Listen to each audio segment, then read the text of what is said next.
The Rolling Stones embodied rock and roll excess stardom and unassailable triumph for decades. But there was more to the story than the hits and the swagger. The band almost broke up more times than their fans could have ever imagined due to a web of disputes, betrayals, personal tragedies, and feuds. Former bassist Bill Wyman has finally shared what actually happened behind the scenes today, and it's not the glitzy story that many had anticipated. Rather, it's a tale of backstabbing, power conflicts, and severe scars that never fully healed. The Rolling Stones were a group of disparate characters from the start. The dynamic songwriting team of Mick Jagger and Keith Richards held a firm hold on the group, limiting the opportunity for other members to express their opinions. Wyman, a founding member, was repeatedly left out of the spotlight as Richards' rebellious image and Jagger's enormous presence eclipsed his contributions. Wyman was not alone, though, in feeling the pressure. One of the band's original members, guitarist Brian Jones, gradually lost favor as his influence diminished.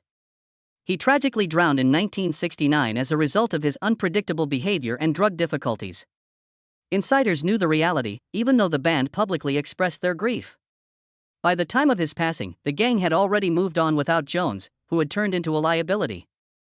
The Rolling Stones were defined by this particular conflict. It was the continuous conflict between Richards and Jagger. In public, the two were inseparable, but in private, their relationship was a never-ending power struggle. Richards, driven by his passion for raw rock and roll and an endless supply of drugs, believed the band was losing its edge, while Jagger saw himself as the astute businessman. When Jagger chose to seek a solo career in the 1980s, Richards became enraged and the friction erupted. Jagger's solo music was deemed arrogant and self-indulgent by Richards, who perceived it as a betrayal. The band was on the verge of dissolution due to their disagreement. Outside of performances, they hardly spoke for years while they planned their next step. In 1986, Richards released his own solo album in response to Jagger's refusal to tour. A brazen display of disobedience that demonstrated his willingness to take the initiative.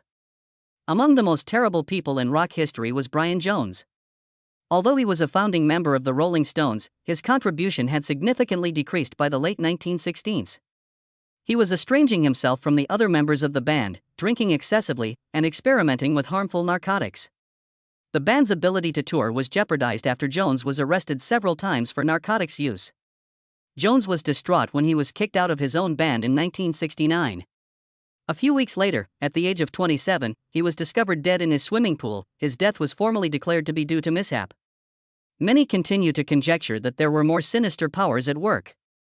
Didn't appear, and Paul seemed incredibly at ease and natural. He seemed to love it, and we had a great time. One of the most notorious mysteries in rock and roll is Jones' death. The Rolling Stones would never completely shake the shadow of their departed bandmate, despite their continued existence. Anita Pallenberg is likely to come to mind when you think of the quintessential rock and roll femme fatale. The beauty and actress was more than simply the Rolling Stones' inspiration. She got caught up in their most poisonous dramas. She was first and foremost the girlfriend of Brian Jones, but their relationship was dysfunctional and violent. She then broke up with Jones for Keith Richards, which paved the way for years of turmoil. She was both destructive and intoxicating in the band's inner circle. Pallenberg and Richards became inseparable, leading extravagant lives centered on partying and heroin. However, as the years passed, tragedy and addiction caused their relationship to fall apart. Richards was devastated and Pallenberg plunged further into self-destruction after the death of their young boy, Tara. She eventually parted ways with Richards. But first, they left a path of devastation in their wake. What ought to have been the Rolling Stones' greatest day ever, December 6, 1969, became one of the worst days in rock history. Their response to Woodstock was the Altamont Free Concert, a free event that demonstrated the transformative power of music. Rather, it turned into a terrifying plunge into chaos, violence, and death. There were issues with the event from the beginning. Organizers were left scrambling as the venue was abruptly altered. The band found it practically difficult to distance themselves from the restless, agitated audience due to the stage's dangerously low positioning. The Hells Angels were paid in beer after being hired as security in a gravely poor choice, which resulted in an explosive mixture of drunkenness and violence. Over the course of the day, the tension increased. Armed with chains and pool cues, the Angels started randomly beating concertgoers. The angry bikers clashed with audience members, some of whom were high on acid and others who were just wanting to get closer to their idols. There was a palpable sensation of dread and the certainty that something horrible would occur. Then the terrifying moment came. Meredith Hunter, a young black man of 18, attempted to go close to the platform as the Rolling Stones sounded "Beneath My Thumb." He drew a gun out of fear and paranoia, possibly in a last-ditch effort to protect himself. He was suddenly surrounded by Hell's Angels. Hunter was killed in front of the terrified audience after one of them, Alan Passaro, repeatedly stabbed him with a knife. As the band played on, oblivious to the catastrophe taking place in front of them, his lifeless body lay only feet from the stage. The whole horrific incident was captured on camera, permanently associating one of rock's greatest tragedies with the Rolling Stones. The band was overcome with shock and bewilderment when they eventually found out about the murder. Mick Jagger's dazzling swagger was shattered, and he was clearly shaken. However, what had occurred could not be reversed. The headlines showed no mercy. The Rolling Stones were charged with contributing to the catastrophe, using violent criminals as security, and participating in a lethal rock and roll carnage. The band was plagued by this incident for years. The Altamont Dream, a free concert honoring the unifying force of music, had become a nightmare come true. What should have been their greatest accomplishment has instead come to represent the sinister, unbridled side of rock and roll excess. The Stones had sought to demonstrate their ability to unite the public with music and peace. Rather, they left Altamont as the unwelcome representatives of the most notorious rock catastrophe. The Rolling Stones' status as the ultimate outlaws of rock and roll is demonstrated by their lengthy history of court disputes and drug scandals. Keith Richards has several drug possession arrests, with one of the more notorious ones taking place in Canada in 1977. After being found in possession of heroin, he was charged with trafficking, a serious offense that carries a life sentence. The music industry was rocked by the trial. The prospect of Richards being imprisoned indefinitely grew increasingly plausible as the days passed. He was forced to face his own self-destruction as the situation's weight struck him hard. Thanks to the intervention of a blind admirer who testified that Richards' music had altered his life, he miraculously got away with a suspended sentence. The Rolling Stones were saved by this strange turn of events. But instead of being discouraged, Richards persisted in teasing danger, stretching the bounds of excess like a man intent on testing his own immortality. Mick Jagger experienced his fair share of court troubles. He and Richards were involved in a widely reported narcotics bust at Richards' rural residence, Redlands, in 1967. In an attempt to humiliate the notorious rock artists, the police attacked the estate, found drugs, and arrested Jagger. Jagger and Richards became rebellious counterculture icons as a result of the trial, which turned into one of Britain's largest music scandals. Fans were incensed when Jagger received a startling sentence of 3 months in prison. Newspapers questioned whether the legal system was focusing on their celebrity status instead of the crime they had committed. The punishment was lowered in response to tremendous public pressure, but the harm had already been done. The Rolling Stones were constantly monitored by the police after that, and they were watching everything they did in case they made a mistake again. However, Jagger and Richards weren't the only ones with legal issues. Despite never using drugs like his bandmates, Bill Wyman's already troubled legacy was further tarnished when his previous involvement with an underage girl came to light.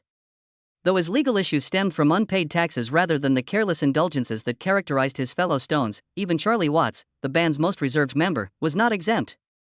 Jagger and Richards became experts at avoiding major repercussions over time, and their legal misadventures only strengthened their rebellious reputation. Their reputation as the ultimate rock and roll survivors seemed to be strengthened by each arrest and scandal. However, these near misses were more than simply media spectacles behind the scenes.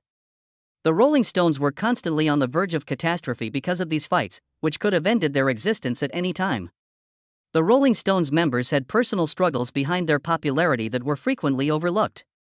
It was astonishing to learn that Charlie Watts, the band's quiet and orderly drummer, struggled with heroin addiction in the 1918s, considering his image as the most restrained member. Watts, who was renowned for his collected manner and commitment to jazz, found himself on a path toward self-destruction. He almost lost both his marriage and his band spot as a result of his addiction, but he was able to save himself before it was too late. Mick Jagger's several high-profile splits and a series of paternity cases demonstrated that even the biggest rock stars might experience relationship problems. When his affair with model Carla Bruni came to light, his long-term relationship with Jerry Hall, which had seemed to be the only constant in his turbulent life, ended in a sour breakup. Jagger's ever-expanding list of lovers gave the media a field day, but beneath the playboy persona was a guy who was always struggling with the fallout from his own decisions. Although Jagger seldom displayed it on stage, those close to him knew that his personal life was frequently just as draining as the never-ending Globe tours due to the emotional toll that the legal battles for his children took. Despite his modest public appearance, Bill Wyman had one of the most contentious private lives of all. One of rock's more disturbing scandals is his marriage to Mandy Smith, whom he started seeing when she was just 13 years old. The tabloids ruthlessly covered every element of the connection, exposing Wyman as a guy who had transgressed a moral line that even the rock community found unsettling. His legacy was tarnished by the debate, which persisted even decades later. Despite all of his musical accomplishments, Wyman will always be associated with a scandal that many people could not ignore. In contrast, Keith Richards experienced his own personal catastrophes. When their little son, Tara, passed away suddenly, his decades-long relationship with Anita Pallenberg, who was already plagued by drug addiction and toxicity, came to an abrupt end. Despite his bluster, Richards was devastated by the loss and hardly ever talked about it. His struggles with heroin addiction, several arrests, and near-fatal incidents only made his burdens heavier. Although the Rolling Stones were defined by their excesses in rock and roll, each member paid a price that few outsiders could fully understand. The Rolling Stones outlasted their competitors, won over generations of fans, and solidified their status as the ultimate rock survivors despite all the scandals, feuds, and near breakups they faced. However, as Bill Wyman's disclosures demonstrate, stardom came at a high cost. Every member was scarred by the betrayals, tragedies, and battles that occurred behind the music. Even though they experienced the ultimate rock and roll dream, they repeatedly paid the price for it.